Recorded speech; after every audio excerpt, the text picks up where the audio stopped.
आप देख रहे हैं ब्रह्म ऋषि यूट्यूब चैनल, जहां पर आपको अध्यात्म से जुड़ी बातें बताई जाती है। तो चलिए आज की वीडियो शुरू करते हैं।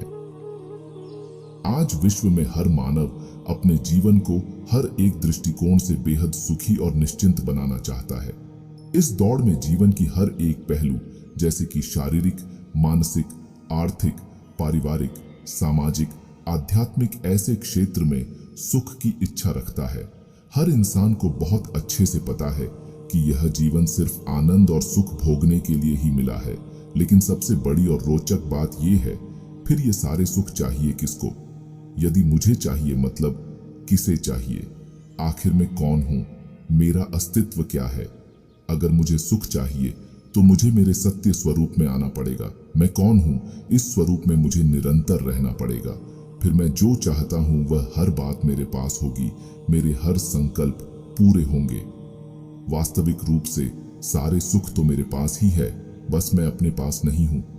आज दुनिया में अधिकतम लोग अपने आप को 5 तत्वों का बना हुआ शरीर ही समझते हैं, और सत्य देखा जाए तो हम शरीर को चलाने वाले अति सूक्ष्म पॉइंट ऑफ लाइट आत्मा है, जो कि शरीर में ब्रेन के माध्यम के बीच में स्थित रहकर सूक्ष्म शरीर और 7 चक्रों द्वारा इस शरीर को चलाते हैं और हर बात का अनुभव करते हैं।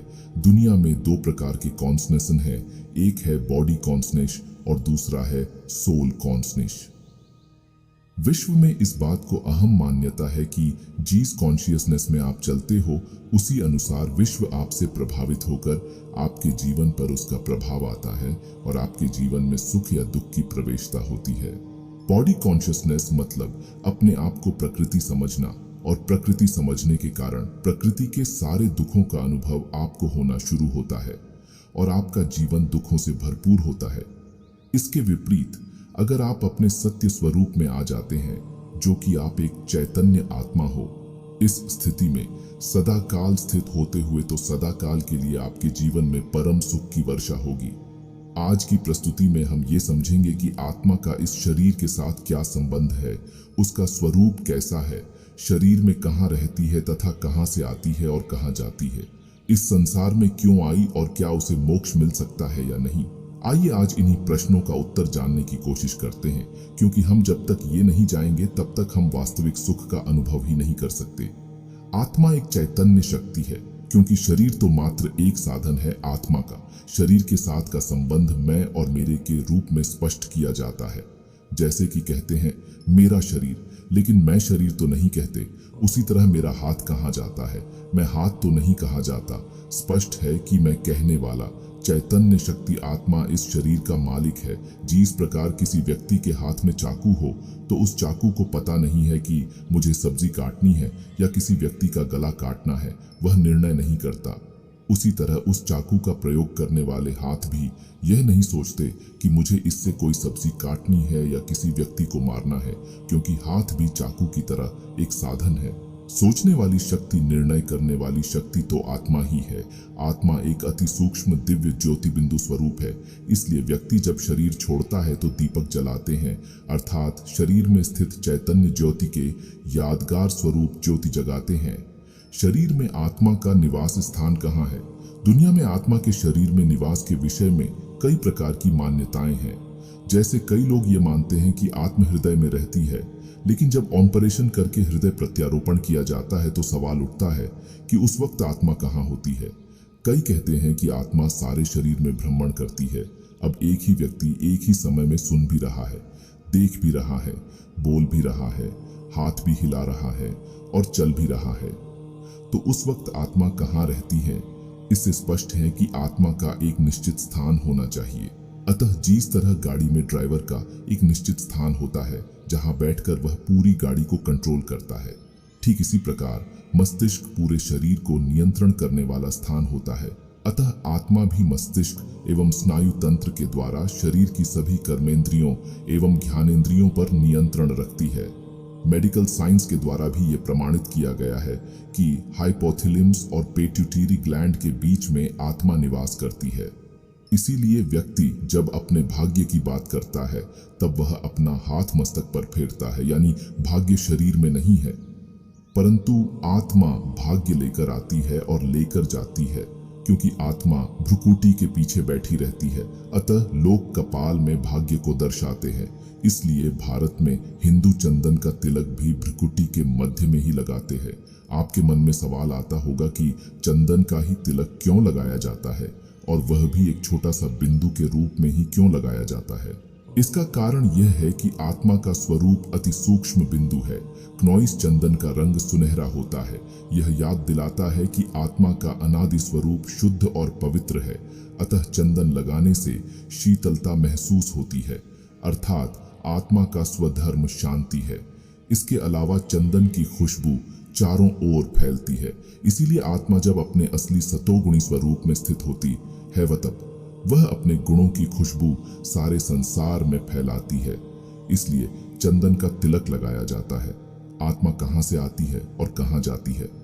कहा जाता है कि जहां से हम आए हैं वहीं जाना है, परंतु कहां से आए हैं और कहां जाना है ये पता ही नहीं। आइए इस चित्र के माध्यम से समझते हैं। चित्र में 3 लोग हैं।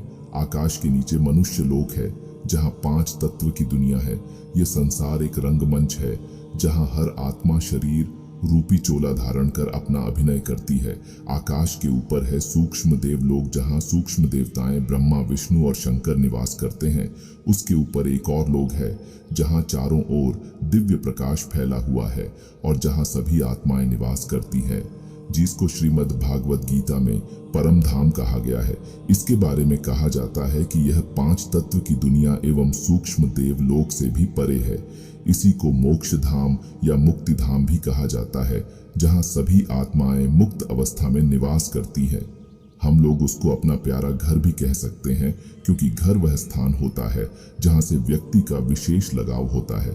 इसीलिए जब आप सारी दुनिया घूमकर अपने घर आते हैं तो सुकून या राहत महसूस करते हैं, या एकदम मन की शांति का अनुभव होता है। उसी तरह आज संसार में मनुष्य जब अनेक जन्म लेकर अपनी भूमिका निभाते निभाते दुखी हो जाता है या थक जाता है, तो उसको भी अपना घर याद ही आता है। जब कोई मनुष्य जीवन में बहुत तंग हो जाता है तो कहता है कि अब बस मोक्ष मिल जाए तो अच्छा है, क्योंकि मोक्ष ही एकमात्र रास्ता है जिससे आप अपने असली घर में पहुंच सकते हैं, जहां परम शांति की अनुभूति होती है। मोक्ष की कामना करने वाले 3 प्रकार के लोग होते हैं। पहले प्रकार के वे लोग हैं जो जाना ही नहीं चाहते, कहते हैं यह दुनिया बहुत अच्छी है, क्यों जाना चाहिए। दूसरे प्रकार के वे लोग हैं जो इस दुनिया से अल्पकाल के लिए जाना चाहते हैं, अर्थात वे सोचते हैं कि थोड़े समय के लिए जाकर के फिर से वापस आ जाए। और तीसरे वे लोग हैं जो सदा काल के लिए मोक्ष प्राप्त करना चाहते हैं, क्योंकि ऐसे व्यक्ति इस दुनिया में दोबारा आना ही नहीं चाहते, परंतु आत्मा में इतनी क्षमता और योग्यता है कि मोक्ष के बाद परम धाम में बैठने के लिए नहीं है। इसीलिए परमात्मा ने यह दुनिया बनाई है ताकि आत्माएं अपनी योग्यताओं और क्षमताओं का उपयोग कर सकते और उसके फल को अनुभव कर सके। जब कोई उसे सकारात्मक दिशा में लगाकर उसका सुख, खुशी और आनंद आदि का अनुभव करता है, तो वह अनुभव मोक्ष में बैठने पर भी नहीं होता। जिस तरह दिन के बाद रात्रि आती है तब क्षणिक ही सही, परंतु कुछ पल के लिए विश्राम तो लेना ही पड़ता है, क्योंकि कोई भी क्रिया बिना रुके निरंतर नहीं चल सकती। उसी तरह संसार का यह आवागमन का खेल भी निरंतर नहीं चलता। एक समय आता है जब कुछ समय के लिए अवकाश लेना ही पड़ता है। सृष्टि रंगमंच पर अपना पाठ निभाने के पश्चात हमें भी लौटना पड़ता है। फिर निश्चित समय पर आत्माएं धीरे धीरे वापस लौटकर पुनः सक्रिय रूप से अपनी भूमिका निभाती है। इस प्रकार इस संसार में आत्माएं बढ़ती जाती है। जाने के समय सब एक साथ जाते हैं, परंतु आने के समय सब इस संसार में अपने अपने समय पर आते हैं। इस प्रकार इस संसार की जनसंख्या धीरे धीरे बढ़ने लगती है, और जब ऊपर से सारी आत्माएं नीचे आ जाती हैं, तब परमात्मा भी अपने वायदे अनुसार आकर सबको साथ ले जाते हैं। जैसे किसी व्यक्ति का परिचय लेते हैं, वैसे ही आज हमने आत्मा के परिचय में 5 बातों को जाना। पहला यह कि उस चैतन्य शक्ति का नाम है आत्मा, अर्थात आत्मा कहो, रूह कहो, सोल कहो, शक्ति कहो या एनर्जी का हो। दूसरा, हमने इसके स्वरूप के बारे में ये जाना कि यह अति सूक्ष्म दिव्य ज्योति बिंदु स्वरूप है। तीसरा, हमने ये जाना कि उसकी योग्यताएं 7 गुण ज्ञान, पवित्रता, प्रेम, शांति, सुख, आनंद और शक्ति है। चौथा, हमने ये जाना कि उसका अस्थायी पता भ्रिकुटी के मध्य और स्थायी पता शांति धाम है। और पांचवा, हमने ये जाना कि उसका वर्तमान कार्य है सातों गुणों से स्वयं को संपन्न बनाकर अपने जीवन को जीना, क्योंकि यही मानव जीवन जीने का परम उद्देश्य मित्रों यही है, आत्मा का संपूर्ण परिचय। आज के वीडियो में बस इतना ही। अगर आपको हमारी यह प्रस्तुति अच्छी लगी हो तो कृपया चैनल को सब्सक्राइब अवश्य करें। मिलते हैं अगले वीडियो में, तब तक के लिए जय श्री राम।